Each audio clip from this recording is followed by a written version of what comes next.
I'm Marlo. And let me tell you, nothing hits harder than realizing your own family made a place for you at the kids' table. At my sister's birthday, I showed up, dressed like an adult, expected to be treated like family, and instead, they sat me with the children like I didn't belong. But that wasn't the worst part. That night, I walked away quietly. But what I didn't know was how deep the cracks ran. The lies, the manipulation, the betrayal. It didn't start at that party. It started long before, when they decided I'd always be the outsider. And what I uncovered after I left, well, let's just say, it nearly burned the whole family down. So why would a family go so far to erase one of their own? It started with a ping. A family group chat notification lit up my phone that Thursday afternoon while I was buried in paperwork at my apartment in Houston. Clarissa Carter, Mom. Hey Marlo! Hope you can make it Saturday. We're throwing Celine's birthday at the Monarch. Saved you a seat with the family and kids. Let me know. It wasn't an invitation. It was a reminder, a subtle signal of where I stood. A seat with the kids, again.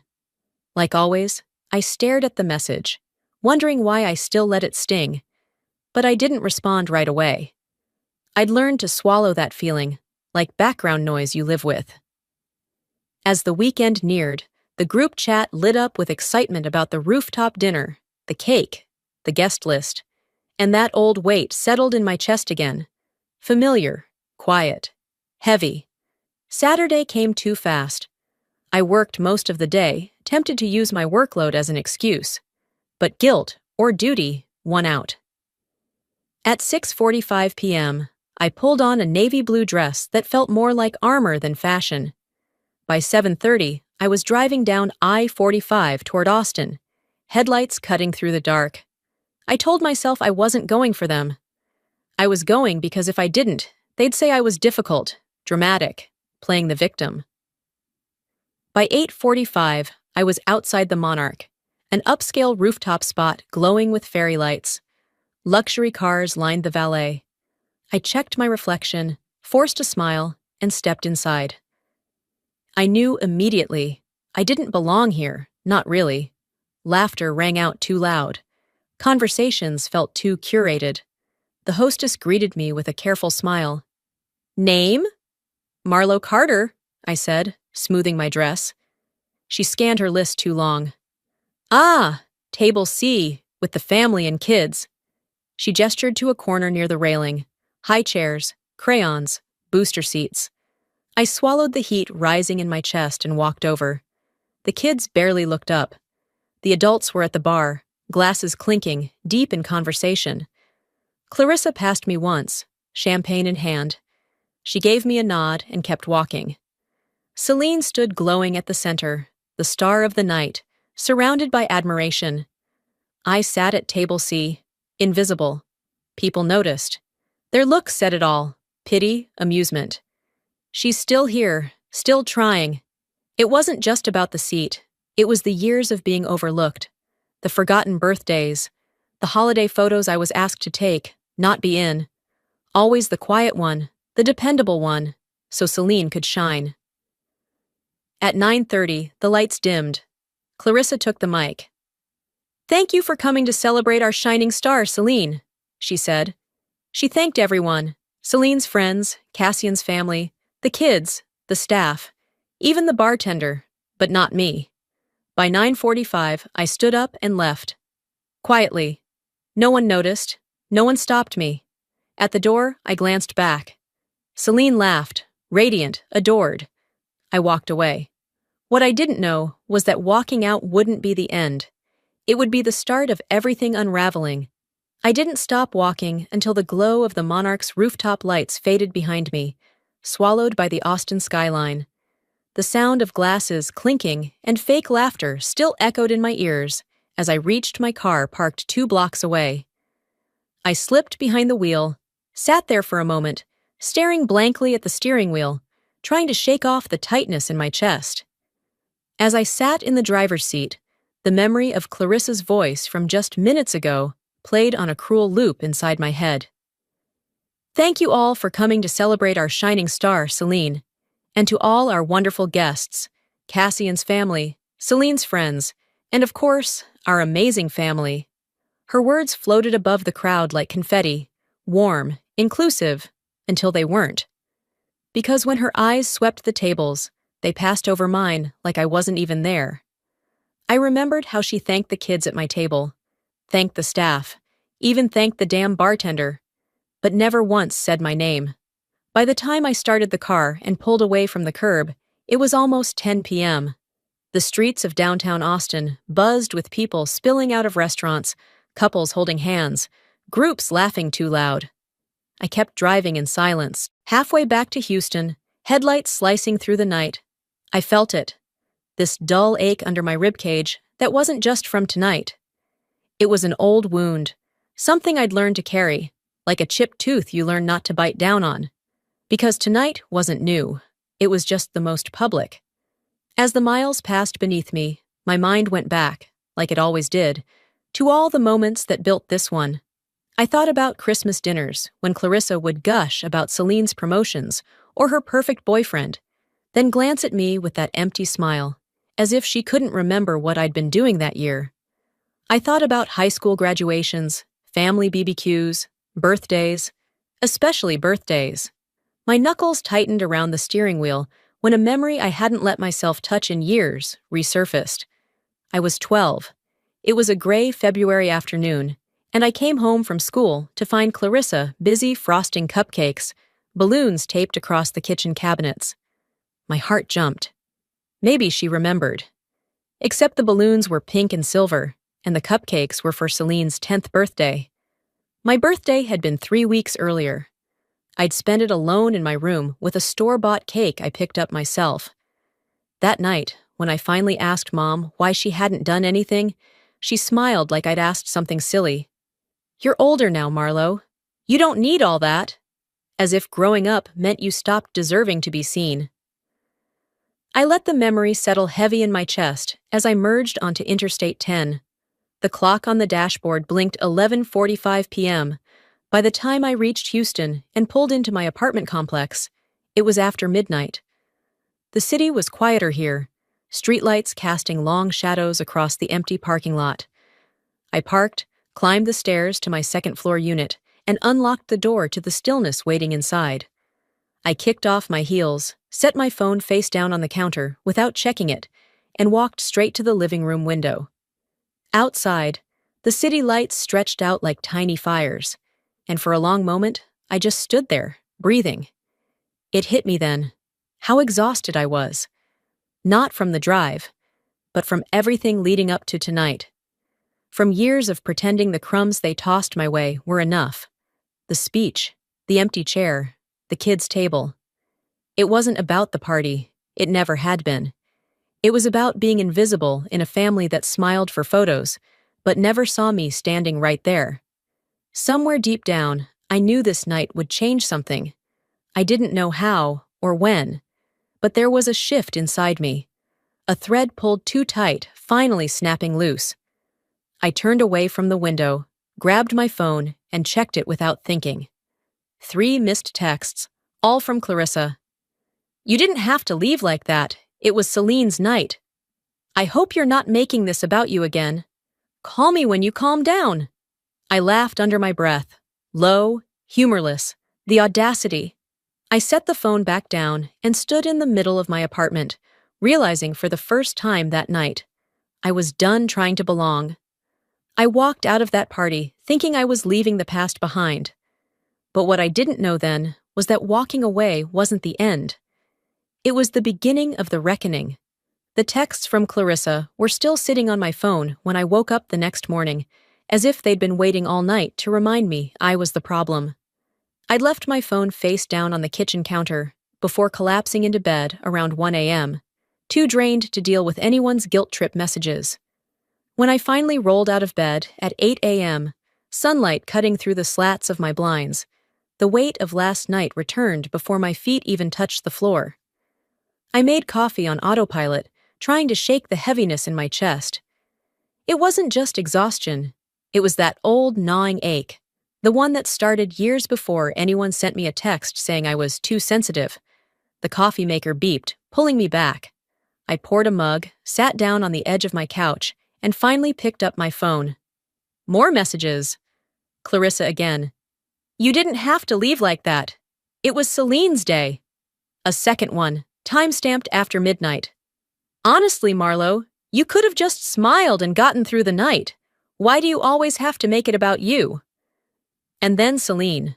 Hers arrived just after 1:30 a.m. Grow up, Marlo.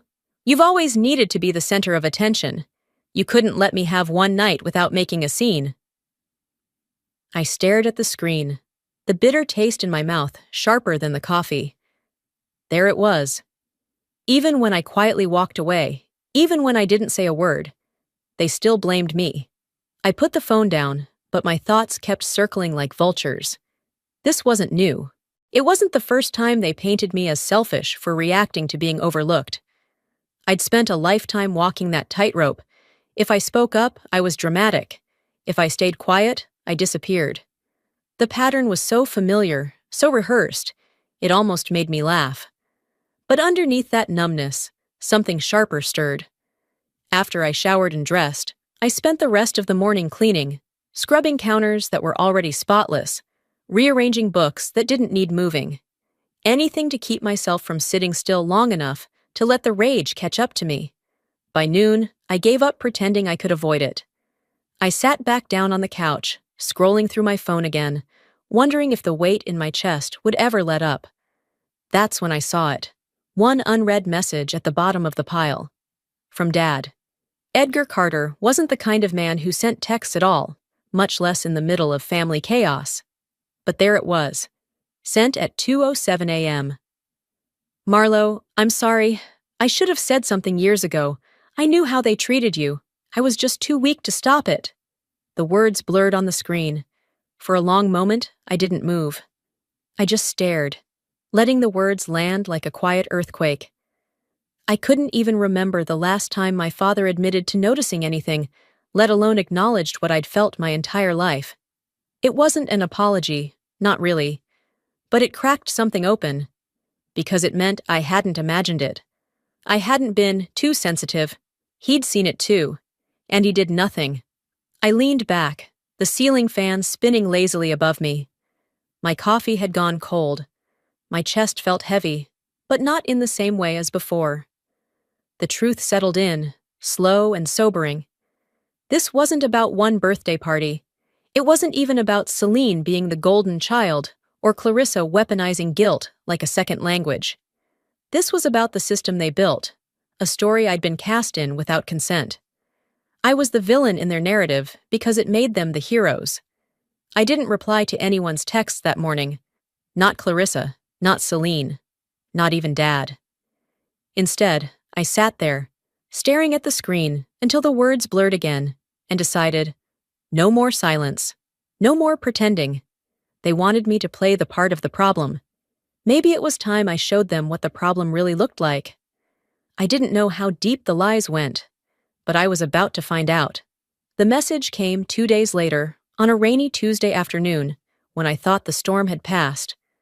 I'd spent most of the day working from home, answering emails and pretending that what happened at the Monarch was behind me. The drizzle tapping against my window matched the rhythm of my thoughts. Quiet, relentless, hard to ignore.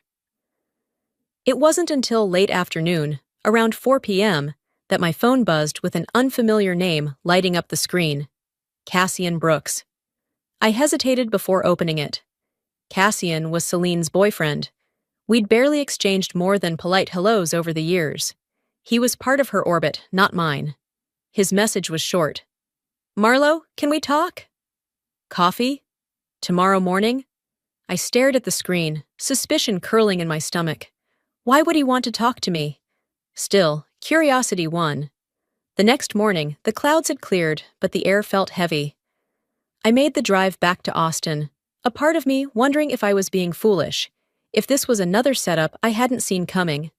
By 9 a.m., I was sitting at a corner table in a quiet coffee shop downtown, nursing a latte I didn't really want. Cassian walked in 5 minutes later, looking like he hadn't slept. His tie was crooked, dark circles smudged beneath his eyes. He scanned the room until he spotted me, then walked over. "Marlo," he greeted, voice stiff. "Cassian," I replied, motioning for him to sit.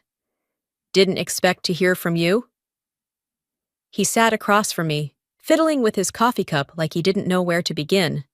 "I shouldn't be here," he said finally, "but after what I heard, I couldn't keep quiet." That got my attention. He glanced around, lowering his voice. The night of the party, before everyone arrived, I overheard Clarissa and Celine. My stomach tightened. Overheard what? Cassian exhaled, shoulders slumping. They were in the back lounge, laughing about how you'd react when you saw your table. I didn't move. I couldn't. They said, he swallowed, eyes meeting mine. They said you'd finally know your place when you were seated with the kids. And then Clarissa joked, "She'll never leave. She needs us more than we need her." His words cracked something open inside me, sharp and immediate. It hadn't been carelessness. It hadn't been an oversight. It had been cruelty, calculated, deliberate. For a moment, the sound of the coffee shop around me faded. All I could hear was that voice in my head whispering the same thing it always had. "You don't matter." I looked down at my hands, curling them into fists beneath the table. Cassian cleared his throat. "I thought maybe it was just a bad joke. But the way you left that night, I realized it wasn't the first time, was it?" I shook my head slowly, the weight of it pressing down on me. "No," I said quietly. "It's never just one night." Images flickered behind my eyes. Birthday parties where I wasn't mentioned. Holidays where I took the photos instead of being in them. Whispered comments about how I was too sensitive, too much, or worse. Invisible. Cassian's voice broke through the spiral. "I'm sorry," he said. "I should have said something sooner." I met his gaze then, something cold settling in my chest. "It's not your apology I need," I replied, "but thank you." He shifted uncomfortably. "I don't think they understand what they've done." A bitter smile touched my lips. "Oh, they understand. They've been doing it my entire life." For the first time in days, I felt something shift. Not sadness, not helplessness, resolve. I leaned back, my voice steady. "They think I won't do anything. They're wrong." Cassian nodded, like he understood more than he wanted to. I stood up, sliding my chair back quietly. As I grabbed my coat, I glanced at him one last time. "Thanks for telling me," I said, "but this isn't your fight." When I stepped out into the bright morning light, the decision was already made. The game they'd been playing, I was finally ready to play back. I drove back to Houston after that meeting with Cassian, the weight in my chest heavier than when I'd arrived in Austin. But there was something else burning underneath it. Clarity. For the next 2 days, I kept my head down. I went to work, answered emails, paid bills. On the surface, I was living my usual life. But under all of that, something in me had shifted. On the third morning, as I was sorting through invoices in my home office, my phone rang. It wasn't a number I recognized, but the area code was Austin. For a moment, I considered letting it go to voicemail. Then something told me to pick up. "Hello?" I answered, cautious. A calm, measured voice replied. "Marlo?" "This is Mirabelle Brooks." My heart stopped for a beat. Cassian's mother. She was the kind of woman who walked into a room and people stopped talking, not out of fear, but because they wanted to hear what she'd say. "We've never spoken directly," she continued, "but I think we should." I cleared my throat. "What is this about?" She paused, then said quietly, "I'd rather not discuss it over the phone." "Could you meet me? I believe we have something in common." An hour later, I was back on the road toward Austin, wondering how many more surprises this family could throw at me. We met at an upscale cafe tucked into a quiet corner of downtown. The kind of place where everyone wore pressed clothes and whispered politely. Mirabelle was already seated when I arrived, perfectly composed in a cream blazer, a porcelain cup of tea in front of her. She stood when I approached. "Marlo," she greeted, extending her hand. "Thank you for coming." I sat across from her, folding my hands on the table. "I won't waste your time," she began, sliding a manila folder across the table toward me. "I wanted you to see this before it becomes public knowledge." I glanced down at the folder, but didn't open it yet.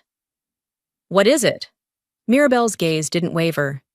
"Documentation showing that Celine attempted to use the Brooks family name to secure a private business loan, without Cassian's knowledge or consent." Her voice remained steady, but I could hear the steel underneath. I opened the folder. Inside were copies of emails, loan applications, even a draft agreement where Celine listed herself as a family representative. It was all there: names, dates, signatures she wasn't authorized to use. I swallowed hard, each page heavier than the last. She was counting on Cassian's family money to back her new venture, Mirabelle said quietly, without ever asking. My fingers tightened around the edge of the folder. This is fraud," Mirabelle nodded once. "And manipulation, which, I believe, isn't new behavior in your family." I looked up at her, something icy settling behind my ribs. "You knew she was capable of this?" "I suspected," she said simply, "but what I heard after the party confirmed it." For a moment, neither of us spoke. The hum of the cafe felt far away, like background noise to something larger, uglier. When I finally spoke, my voice was quieter but sharper. "Why tell me?" Mirabelle folded her hands. "Because you're the only one who seems willing to see the truth." When I left the cafe 20 minutes later, the folder was in my bag and my phone was already in my hand. I didn't hesitate. By the time I reached my car, I had sent the message to Clarissa and Celine, both. "Why, if you keep trying to control me and hurt others, I won't stay quiet anymore." The response from Clarissa came within minutes. "Marlo, you're being dramatic. This is family business. You always blow things out of proportion." Celine, of course, said nothing. I sat there in my car, staring at the screen, feeling the heat rise behind my eyes. Not from hurt this time, but from anger. They weren't even surprised. They didn't deny it. They dismissed me like they always had. But this wasn't like before. Because now, I had proof. This wasn't about birthday parties or forgotten names and speeches anymore. This was about how far they were willing to go to keep me in my place, and how far I'd have to go to tear that place down. I took a breath, steadying myself, and typed one final message to Clarissa. "Keep pretending this is nothing. You're about to see exactly how much nothing looks like when it burns." I hit send. They thought I wouldn't fight back. They were about to see just how wrong they were. The message I sent to Clarissa burned in the back of my mind long after I hit send. For 2 days, the silence was deafening. No texts, no calls, no carefully worded apologies. Just quiet. Until the knock at my door. It was Thursday evening. I'd spent most of the day working from home, reviewing financial reports for a client, trying to pretend the storm wasn't circling closer. Around 7:30 p.m., I was just about to shut down my laptop when the pounding came, a sharp, impatient knock that rattled the door. I knew who it was before I even looked through the peephole. Celine. When I opened the door, she was standing there, arms crossed, eyes narrowed like I'd personally set her world on fire. "Can I come in?" she asked, her voice tight. I didn't bother to hide my sigh. "I guess." She brushed past me, walking into the living room like she owned the place. The second the door closed behind us, she spun to face me. "Are you seriously trying to ruin my life?" There it was. No hello, no explanation, straight to the accusation. I folded my arms.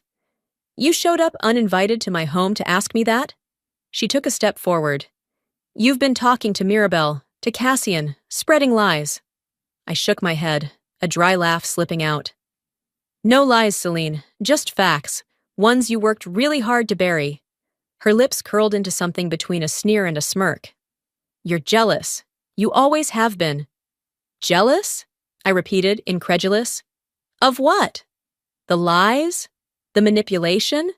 Celine rolled her eyes. "Oh, please. You've always needed someone to blame for why your life is so sad." That word snapped something in me. "Don't." I warned quietly. She ignored me. You couldn't stand that it was my night, that Mom loves me more. So now you're what? Playing detective? Digging up things that aren't your business? I took a slow breath, forcing myself to stay steady. Celine, it became my business when you dragged my name through the mud and laughed about it. When you sat back and let Mom treat me like a footnote for 30 years. Her jaw tightened. I stepped closer. You don't get to walk in here and pretend like I'm the one who started this. For a second, I saw something flicker behind her eyes. Uncertainty. But she buried it quickly. You need to drop this, Marlo, she snapped. You're about to tear this family apart. I met her glare, something cold settling in my chest. Maybe it needs to break, I said softly. Maybe that's the only way to rebuild it without all the rot. Celine scoffed. You're unbelievable. Without another word, she stormed toward the door, yanking it open. Before she left, she turned back one last time. You're gonna regret this. The door slammed behind her. I stood there for a long moment, heart pounding, not with fear, but with something sharper. Resolve. Later that night, around 10 p.m., I was on the couch with a book I wasn't reading when my phone pinged. An email. From Clarissa. Subject line, let's not do this. I clicked it open. Sweetheart, it began, I know you're upset, but this doesn't have to get ugly. You know how Celine is. She doesn't mean half the things she says. Don't let this tear our family apart. There it was again. That carefully polished, insincere tone. The fake concern. The manipulation. The email ended with, let's talk soon. I know you don't really mean to cause trouble. I stared at the screen for a long moment. Then I deleted the message without replying. I wasn't falling for it anymore. No more gaslighting. No more pretending this was normal. I closed my laptop and sat in the dark, the hum of the city outside my window like background noise to the decision already made inside me. If they wanted a fight, they were about to get one. The days after Celine showed up at my door passed like a blur of static. I went to work. I logged into meetings. I smiled politely at the neighbors in the hallway. But something in me had hardened. By the 6th day after the party, the war began. It started quietly. A co-worker in my office's break room gave me a strange look as I poured my coffee. Someone I barely spoke to, a woman named Ashley, said under her breath, Hey, hope you're doing okay? Heard things have been rough at home. I frowned, forcing a polite smile. I'm fine, thanks. That was the first crack. By lunchtime, 3 more colleagues had awkwardly mentioned family drama I hadn't told them about. At first, I thought it was coincidence. Small-town gossip. Maybe someone saw Celine outside my apartment the other night. But when I checked my phone at 3 p.m., it was undeniable. Group chat messages, extended family threads, even a few DMs on Facebook, all hinting at the same thing. Is everything okay, Marlo? Your mom mentioned you've been struggling. I hope you're getting help. Clarissa said you've been lashing out a lot lately. Celine said you left her party in tears. Wish you'd just talk to her. My hands tightened around the phone as I scrolled, the words blurring together in one sickening thread. They were painting me unstable, mentally fragile, bitter, the unstable daughter causing family chaos. I set the phone down, breath shallow. They weren't just fighting back. They were trying to discredit me. Clarissa and Celine had done this before, in smaller ways. Little comments about how I overreacted, how I was too emotional. But now it was public. They were playing dirty. By evening, my phone wouldn't stop buzzing. Aunt Carol, who I hadn't spoken to in 2 years, texted, I know you're hurting, honey. Don't burn bridges. One of my closest friends called, voice hesitant. Your mom reached out to me, said you're spiraling. The word echoed in my head like a slap. I stood at my kitchen window, staring out at the Houston skyline, fury pulsing behind my ribs. This was how they'd always won. Not by fighting fair, but by convincing everyone else I was the problem. And for most of my life, I'd let them. Not this time. I grabbed my phone and scrolled back through my messages until I found Cassian's name. My thumb hovered for a moment before I typed, You deserve to know the truth. before you marry into this. I attached every document Mirabel had given me, the emails, the fake loan agreements, the messages Clarissa and Selene had sent over the years. Then I added one more message. They've spent their whole lives making me the villain, but you should know who's really pulling the strings. I hit send. It was almost midnight when I shut my laptop, the last remnants of my workday forgotten. The smear campaign had made one thing clear. There was no going back. I wasn't the family problem. I was the only one who'd finally stopped pretending. As I lay in bed, staring at the ceiling, the silence felt heavier than ever, but it wasn't suffocating. It was the calm before the storm.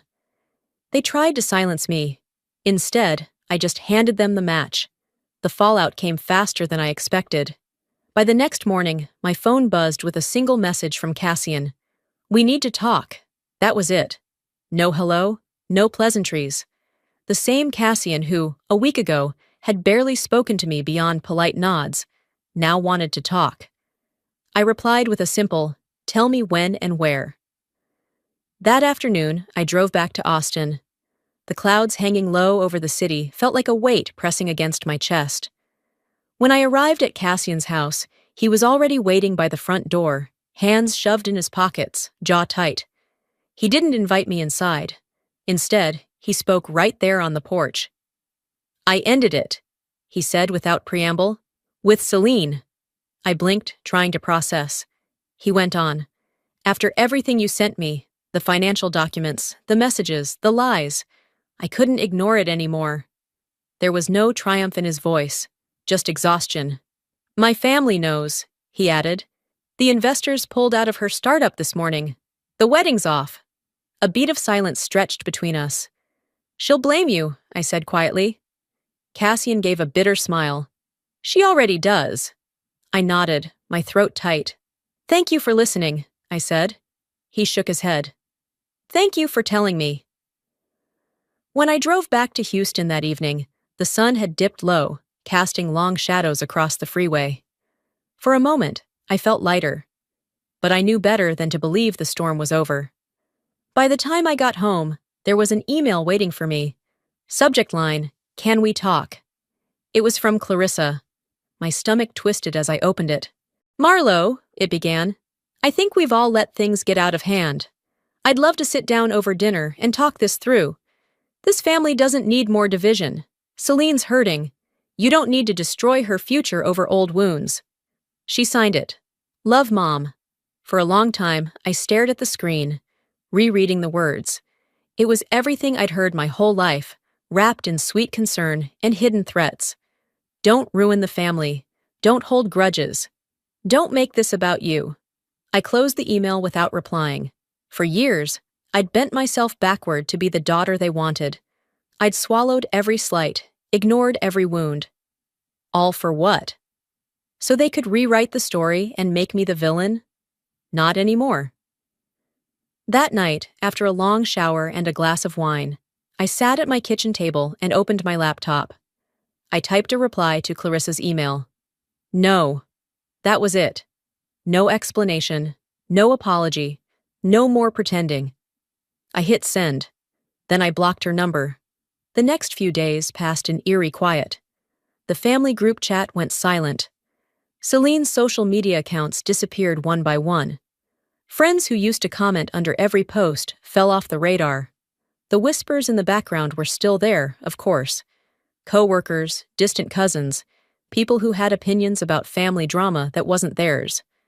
But I stopped listening. I'd spent my whole life trying to fix something that wasn't broken by me. And now, for the first time, I didn't care how the story sounded to anyone else. Late one evening, as I sat on my balcony watching the Houston skyline glow against the night, my phone buzzed with one last message from an old family friend. I don't know what's happening, but I hope you're okay.